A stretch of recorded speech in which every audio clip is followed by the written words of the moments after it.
Good morning everyone. आज हम लोग पढ़ेंगे क्लास 6 का साइंस का फर्स्ट चैप्टर का थर्ड लेक्चर।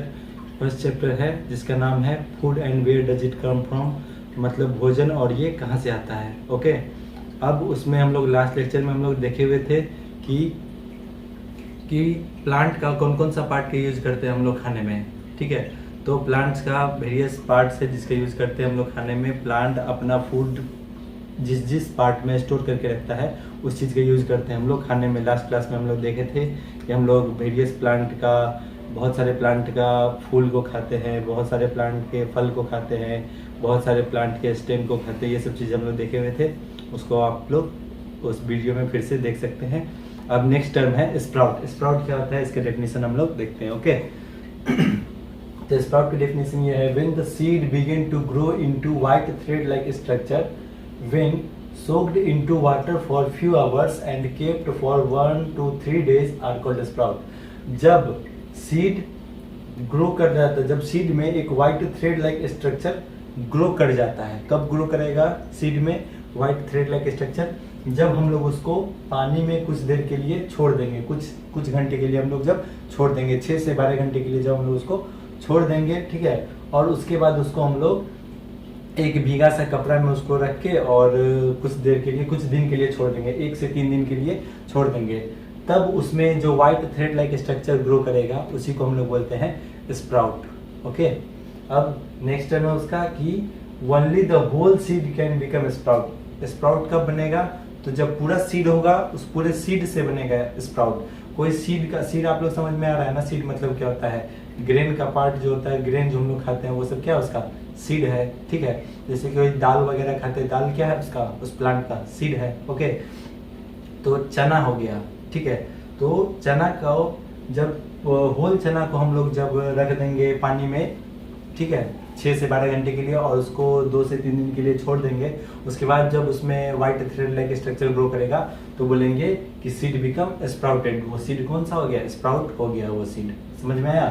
तो वही चीज है कि जो whole seed can become sprout, सिर्फ जो पूरा सीड होगा वही स्प्राउट में कन्वर्ट होगा। चना को बीच में से आप तोड़ दोगे, चना को आप कवर हटाओगे ब्लैक वाला, तो उसके अंदर 2 चना होगा, ठीक है। अब उस एक चना को उसमें से निकाल के अब उसको हम लोग पानी में रखेंगे तो वो स्प्राउट उसमें ग्रो नहीं करेगा। ओके, उसके बाद है we should eat sprouted seed because it contains more of vitamins. हम लोग को स्प्राउटेड सीड खाना चाहिए, ठीक है, चना को फुला के खाना चाहिए सुबह सुबह। डॉक्टर भी प्रिस्क्राइब करता है कि आप लोग को चना खाना चाहिए हम लोगों को। ओके, क्यों खाना चाहिए? क्योंकि इसमें ज़्यादा मात्रा में विटामिन होता है, ठीक है। अब नेक्स्ट टर्म है स्प्राउटिंग। क्या होता है स्प्राउटिंग? देखो, the method of making sprout from seed. जो सीड से उस चना जो था, चना में जो हम लोग स्प्राउट डेवलप किए, white thread like structure develop किए, उस डेवलप करने का जो मेथड है उस मेथड को हम लोग क्या बोलते हैं? स्प्राउटिंग। ओके, अब है स्प्राउटिंग इज ऑल्सो कॉल्ड अंकुरन इन हिंदी। स्प्राउट को हम लोग हिंदी में अंकुरन बोलते हैं। ओके, एग्जाम्पल में देख लो, द सीड ऑफ चना एंड मूंग। चना को और मूंग को जब हम लोग पानी में कुछ दिन के लिए, मतलब 6 से 12 घंटा के लिए छोड़ देंगे, ओके, और उसमें से पानी को निकाल के, पानी में से उसको निकाल के और भींगा हुआ कपड़ा में, वेट क्लॉथ में, जब उसको हम लोग 2 से 3 दिन के लिए जब छोड़ देंगे, तब उसमें एक white thread like structure grow करेगा, उसी को हम लोग बोलेंगे स्प्राउट। अंकुर का नाम आप लोग सुने होंगे। ओके, अब नेक्स्ट है कि एक्टिविटी के द्वारा हम लोग को बताना है कि हम लोग स्प्राउट को, सीड को स्प्राउट कैसे करेंगे। Activity to prepare sprout. Sprout को हम लोग कैसे प्रिपेयर करेंगे, सीड में स्प्राउट को कैसे डेवलप करेंगे, वो एक्टिविटी के द्वारा हम लोग जानते हैं, ठीक है। पहला स्टेप 1 में देखो क्या है, take some dry seed of whole moong and chana dal. हम आप लोग को बताए हुए थे कि होल मतलब पूरा का पूरा चना का दाल हो या मूंग का दाल हो, वो पूरा का पूरा चना का दाल से स्प्राउट डेवलप होगा, आधा चना का दाल से वो स्प्राउट डेवलप नहीं होगा। ओके, तो take some dry seed of whole moong and chana. कुछ अमाउंट में चना और मूंग का दाल, चना या मूंग का किसी एक का दाल हम लोग को ले लेना है। ओके, उसके बाद नेक्स्ट है स्टेप 2 में क्या करना है, put this seed in a container filled with water and leave this aside for 8 to 12 hour. उस सीड को हम लोग को एक कंटेनर में डाल देना, एक छोटा सा कंटेनर में डाल देना है। ओके, जिस कंटेनर में वाटर फिल्ड हो, वाटर भरा हुआ हो। ओके, और उसको हम लोग को छोड़ देना है 8 से 12 घंटे के लिए। ओके, उसके बाद स्टेप 3 में क्या है, नेक्स्ट डे 6 से 12 घंटे के बाद next day remove the seed from water. उस सीड को वाटर में से रिमूव कर लेना है, हटा देना है। Okay, now wrap these seed in a piece of wet cloth and keep them aside for 1 day. अब क्या करना, वो सीड को जो हम लोग पानी में से निकाले थे उस सीड को एक वेट क्लॉथ में, ठीक है, एक भींगा हुआ क्लॉथ में हम लोग को उसको पुट कर देना है, रख देना है। ओके, और उसको छोड़ देना है 1 दिन के लिए। ठीक है, उसके बाद water should be sprinkled on the piece of cloth from time to time to keep it wet. पानी का छिड़काव उस पर कुछ कुछ समय पे करते रहना है, क्योंकि 1-2 घंटे के बाद वो जो वेट क्लॉथ है वो ड्राई हो जाएगा, सूख जाएगा ना, इसलिए कुछ कुछ पानी, थोड़ा थोड़ा पानी को उसके ऊपर छिड़कना है ताकि वो भींगा हुआ रहे। ठीक है, उसके बाद स्टेप 4 में क्या है, after 1 day when we remove the cloth we will find that tiny white like structure have grown out of seed.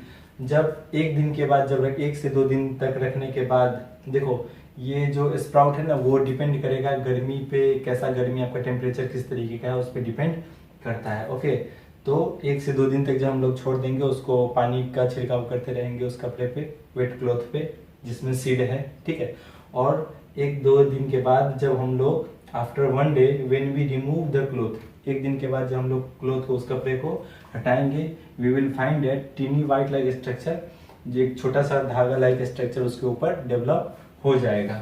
Okay, then we see that the seed have sprouted. तब हम लोग कह सकते हैं कि जो सीड है वो क्या हो गया, स्प्राउटेड हो गया। उस सीड में सीड जो है सो स्प्राउट डेवलप कर गया, उसके वो अंकुरित हो गया। ओके, तो आप लोग को घर पे अंकुरित करके देखना, ये एक्टिविटी को परफॉर्म करना। ओके, और हो जाए तो आप लोग मैसेज में ओके करके लिख देना। इतना बात समझ में आ गया। देखो कैसे होगा। स्टेप 1 में था कि कुछ अमाउंट में ड्राई सीड लेना था। ठीक है, उसके बाद स्टेप 2 में था इस सीड को कंटेनर में डाल देना है, जिस कंटेनर में पानी होगा, और उसको 8 से 12 घंटे के लिए छोड़ देना है। ठीक है, स्टेप 3 में है next day remove the seed from water. Water से उस सीड को रिमूव कर देना है and wrap this seed in a piece of cloth. उस सीड को एक भींगा हुआ कपड़े में रैप करके, मतलब मोड़ के एक जगह पे रख देना है। ठीक है, उसके बाद water should be sprinkled on the piece of cloth from time to time to keep it wet. पानी का छिड़काव उस पर कुछ कुछ समय पे करते रहना है। क्यों? क्योंकि वो जो कपड़ा है वो भींगा हुआ रहे। ओके, स्टेप 4 में है कि 1 या 2 दिन के बाद जब हम लोग उस कपड़े को जब रिमूव करेंगे, उस चना के दाल या मूंग का दाल में से जब हम लोग रिमूव करेंगे तो हम लोग देखेंगे उसमें एक white thread like structure develop कर जाएगा। ठीक है, वही व्हाइट थ्रेड लाइक स्ट्रक्चर को हम लोग बोलते हैं रेड। एक white thread like structure grow कर जाएगा, उस व्हाइट थ्रेड लाइक स्ट्रक्चर को बोलते हैं हम लोग रेडिकल। ओके, उसके बाद तब हम लोग बोलेंगे कि वो जो सीड था वो स्प्राउटेड हो गया, वो सीड है सो अंकुरित हो गया। ओके, अभी तक हम लोग देखे हुए थे शुरुआत में कि सोर्सेज ऑफ फूड कितने टाइप का होता है। तो 2 प्रकार का होता है, एक प्लांट सोर्स ऑफ फूड और एक एनिमल सोर्स ऑफ फूड। तो प्लांट सोर्स ऑफ फूड के बारे में हम लोग पढ़ लिए हुए थे। आज हम लोग पढ़ेंगे animal source of food. Okay, तो एनिमल, कौन कौन से एनिमल है जिसका यूज करते हैं हम लोग फूड के रूप में। ठीक है, और उसका क्या क्या प्रोडक्ट है जिसके यूज करते हैं हम लोग फूड के रूप में। तो देखो, पहला है animals are also a major source of food for us. Animal क्या है, हमारे लिए फूड का एक मेजर सोर्स है, साधन है। Okay, we eat animals as a meat. हम लोग एनिमल को मीट के रूप में खाते हैं। As well as there different products like milk, egg and honey. या फिर उसका बहुत सारा प्रोडक्ट खाते हैं। कौन कौन सा product? Milk, egg and Honey. Okay, उसके बाद पहला देखते हैं मीट के बारे में। देखते हैं क्या खाते हैं हम लोग, मीट किस चीज का मीट खाते हैं हम लोग। ओके, तो पहला है we eat meat of some animals like goat, chicken, fish etc। हम लोग कुछ एनिमल का मीट खाते हैं। कौन कौन सा एनिमल? जैसे कि गोट, चिकन एंड फिश। समझ में आया? उसके बाद एग के बारे में देख लो कि we eat egg of some birds, हम लोग कुछ बर्ड्स का एग को खाने में यूज करते हैं। ठीक है, कौन कौन सा हो गया? लाइक हेन एंड डक। ठीक है, मतलब मुर्गी का और बतख का अंडा का यूज करते हैं हम लोग खाने में। बहुत सारा और भी बर्ड्स है जिसका यूज करते हैं खाने में, लेकिन सबसे ज्यादा यूज होता है हेन एंड डक का। Okay, hen's egg is the most common birds egg eaten in the world. मुर्गी का जो अंडा है वह पूरे वर्ल्ड में सबसे ज्यादा अंडा खाने में यूज होता है पूरे वर्ल्ड में। ओके, क्यों? क्योंकि because it has rich source of protein and vitamin, उसमें बहुत ज़्यादा मात्रा में प्रोटीन और विटामिन पाया जाता है। अब देखो मिल्क है, milk is obtained from animals like cow, buffalo and goat. Milk हम लोग प्राप्त करते हैं कहाँ से? कुछ एनिमल्स है उनसे प्राप्त करते हैं मिल्क को, जैसे कि काउ, बफेलो एंड गोट। गाय हो गया, ओके, भैंस और गोट, ये सब कुछ एनिमल्स है जिनका दूध का यूज करते हैं हम लोग खाने में। ठीक है, we have to drink milk because it contains calcium. हम लोग को दूध पीना चाहिए, क्यों? क्योंकि उसमें बहुत ज़्यादा मात्रा में कैल्शियम होता है, which is required for proper growth of our bone and nerve function. जो कि हम लोग का जरूरत होता है हमारा बोन को प्रॉपर ग्रोथ होने के लिए कैल्शियम का जरूरत पड़ता है। ठीक है, तो वो कैल्शियम कहाँ से मिलेगा? मिल्क से मिलेगा, इसलिए हम लोग को मिल्क का यूज करना चाहिए खाने में, पीने में मिल्क का यूज करना चाहिए। ठीक है, अगर हम लोग मिल्क का यूज नहीं करेंगे तो हमारा बोन क्या होगा? कमजोर पड़ जाएगा। इसलिए देखते होगे कि कभी कभार कोई आदमी, कोई बच्चा थोड़ा सा नीचे से भी अगर गिरता है तो उसका हड्डी टूट जाता है। क्यों? क्योंकि उसका जो बोन है वो क्या है? कमजोर हो गया हुआ है। ओके, तो अगर वो ज़्यादा मात्रा में दूध पिएंगे, रेगुलर पिएंगे, ऐसा नहीं कि एक दिन 5 लीटर 10 लीटर पी लिए तो हमारा बोन मजबूत हो गया।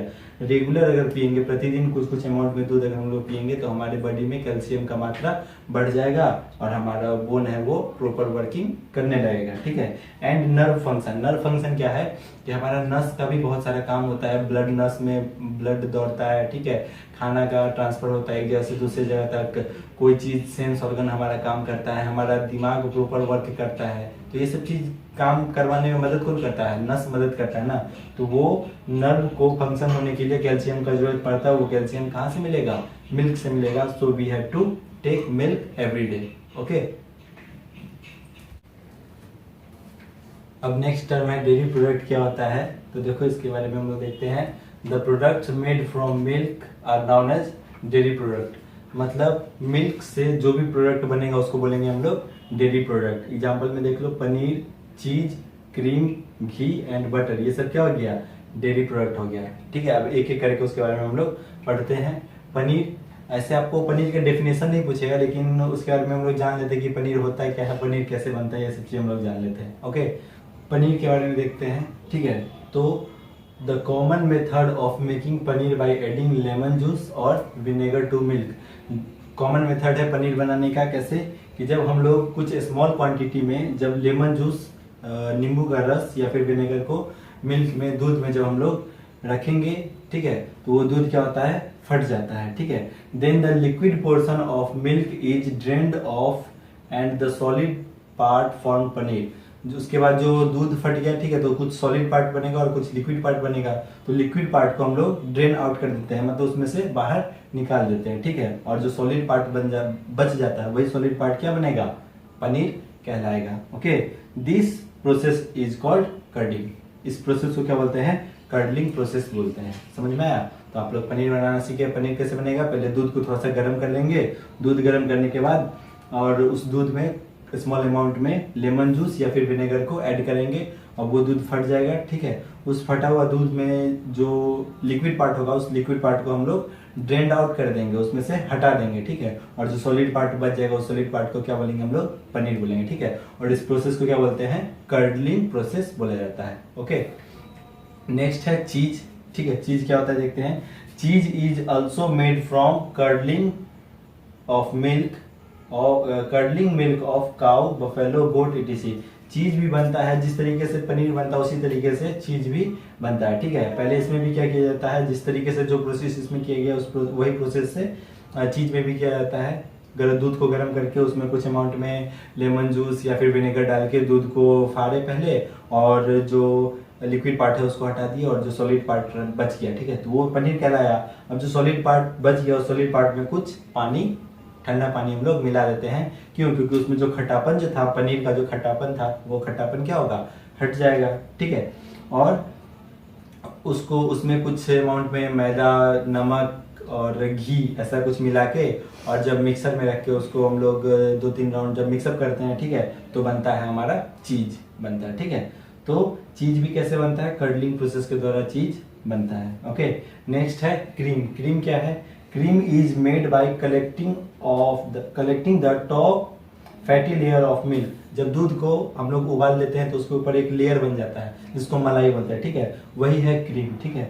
तो cream is made bye collecting the top fatty layer of milk. Milk के ऊपर जो टॉप फैटी लेयर है उसको जो हम लोग कलेक्ट कर लेते हैं वही क्या कहलाएगा, क्रीम कहलाएगा। ओके, अब नेक्स्ट है बटर, ठीक है। तो butter is made bye churning of fresh cream. Butter कैसे बनता है? चर्निंग मीन्स हो गया आपको मंथन करना। वो जो क्रीम निकला था, मलाई निकला था, उस मलाई को जब हम लोग चर्निंग करेंगे तो क्या बनेगा, बटर बनेगा, ठीक है। घी कैसे बना? Ghee is made by gently heating of butter. देखो, जब क्रीम को, मलाई को जब हम लोग उसमें मतलब आप मंथन करने वाले से उसको मथो, ठीक है, या फिर आप मिक्सर में रख के उसको जब हम लोग मिक्सअप करेंगे, ठीक है, तो वो जो क्रीम, जो ऊपर में क्रीम बच जाएगा, ठीक है, उसको जब आप मिक्सअप करोगे तो उसमें कुछ पानी होता है, पानी निकल जाता है और कुछ सॉलिड पार्टिकल बचता है, ठीक है, फ्रेश क्रीम, ठीक है। उसी फ्रेश क्रीम को बोलते हैं हम लोग बटर। ओके, और घी क्या है? जब उस बटर को हम लोग जेंटली, आराम आराम से जब हम लोग हीट करेंगे, ठीक है, हीट करने के बाद उसमें से लिक्विड पार्ट निकलेगा, ठीक है, तो वो लिक्विड पार्ट को जो हम लोग रिमूव कर लेंगे तो वही लिक्विड पार्ट क्या कहलाएगा, घी कहलाएगा। Ghee is made by gently heating of butter and removing the solid matter. जो सॉलिड मैटर बच गया उसको हम लोग हटा देंगे और जो लिक्विड पार्ट बच गया वही लिक्विड पार्ट क्या बन जाएगा, घी बन जाएगा। समझ में आया? इसके डेफिनेशन नहीं पूछेगा, आप लोग लिख लेना और समझना कि पनीर और चीज, क्रीम, बटर, घी ये सब चीज होता क्या है। ओके, और एक कर्ड है। कर्ड तो आप लोग को पता ही होगा, दही क्या होता है, दूध को गर्म करो और उसमें कुछ स्मॉल अमाउंट में दही डाल देंगे तो क्या बनेगा, दही बनेगा। अब दही में क्या होता है, कुछ बैक्टीरिया प्रेजेंट होता है, वो बैक्टीरिया उस दूध को जमाने में मदद करता है, जो दूध जम जाता है तो बन जाता है दही। ओके, हम लोग एनिमल प्रोडक्ट के बारे में पढ़े हुए थे कि एनिमल से कुछ कुछ प्रोडक्ट हम लोग को मिलता है जिसका यूज करते हैं हम लोग खाने के रूप में, ठीक है। तो एनिमल से हम लोग को मिला था, एनिमल का यूज करते हैं, पूरा होल एनिमल को खाने में यूज करते हैं, एनिमल का मीट। दूसरा, एनिमल का मिल्क का यूज करते हैं हम लोग खाने में, ठीक है। एग्स का यूज करते हैं और हनी का यूज करते हैं। तो बाकी सबका तो देख लिए थे, हनी बच गया था, ठीक है। हनी के बारे में देखते हैं क्या होता है। Sweet liquid substance prepared by Honey बीज। हनी बीज मधुमक्खी के द्वारा एक स्वीट लिक्विड, मीठा सा लिक्विड सब्सटेंस बनाया जाता है हनी बीज के द्वारा, ठीक है, from the nectar of flower. Flower का जो फूल के ऊपर जो नेक्टर प्रेजेंट होता है उस नेक्टर का यूज करके जो हनी बी एक स्वीट लिक्विड सब्सटेंस बनाती है उसी को क्या बोलते हैं हम लोग, हनी बोलते हैं। ओके, अब देखते हैं, we get honey from honey bees. हम लोग को हनी कहाँ से मिलता है, हनी बीज से मिलता है, ठीक है। अब आपको बताए थे कि हनी बीज नेक्टर से, फ्लावर के ऊपर जो नेक्टर होता है उस नेक्टर का यूज करके और हनी बनाता है, ठीक है। नेक्टर क्या होता है उसके बारे में देखते हैं। नेक्टर क्या है, the sweet juice found in the flower. Flower के अंदर जो स्वीट जूस प्रेजेंट होता है उस स्वीट जूस को क्या बोलते हैं हम लोग, नेक्टर। तो अल्टीमेटली बात यह है कि जो फ्लावर के अंदर जो स्वीट जूस प्रेजेंट है उस स्वीट जूस को हनी बीज लेता है, ठीक है, और उस नेक्टर को लेके और बनाता है, उसी को क्या बोलते हैं, स्वीट लिक्विड सब्सटेंस बनाता है, उस लिक्विड को क्या बोलते हैं हम लोग, हनी बोलते हैं। ओके, अब देखो नेक्स्ट है प्रोडक्शन ऑफ हनी। हनी का प्रोडक्शन किस प्रकार से होता है, ठीक है। तो हनी बीज suck the nectar from flower of the plant. Honey बीज क्या करता है, मधुमक्खी क्या करता है, जो फ्लावर में जो नेक्टर प्रेजेंट होता है उस नेक्टर को सक कर लेता है, चूस लेता है, ठीक है। उसके बाद they modified it inside their body. उसको वो अपने बॉडी के इनसाइड, मतलब बॉडी के अंदर उसको मॉडिफाइड करता है, ठीक है, मॉडिफाइड करता है और हनी बना देता है। समझ में आया? पहले क्या किया, हनी बीज नेक्टर फ्लावर में जो नेक्टर प्रेजेंट था उस नेक्टर को क्या किया, सक किया, चूस लिया, ठीक है। उसके बाद they modified it inside their body, और उसके बाद वो अपने बॉडी के अंदर में उसको मॉडिफाइड कर देता है और हनी बन जाता है। समझ में आया, हनी बन गया, ठीक है। उसके बाद prepared honey is stored in beehive, जो हनी बन गया उस हनी को वो कहाँ स्टोर करके रखता है, बीहिव में स्टोर करके रखता है। बीहिव क्या है, देखो बीहिव है द होम ऑफ हनी बीज, ठीक है। जो हनी बीज का जो होम है उसी को क्या बोलते हैं हम लोग, बीहिव बोलते हैं। ओके, तो जो स्टोर्ड हनी है, जो हनी को बना लिया था उस हनी को कहाँ स्टोर करके रखता है, वो बीहिव में स्टोर करके रखता है। जो मधुमक्खी का जो छत्ता होता है, ठीक है, उस छत्ता को बोलते हैं हम लोग बीहिव। ओके, तो आप लोगों को कुछ क्वेश्चन देते हैं, वो क्वेश्चन को बना लेना आप लोग। ओके।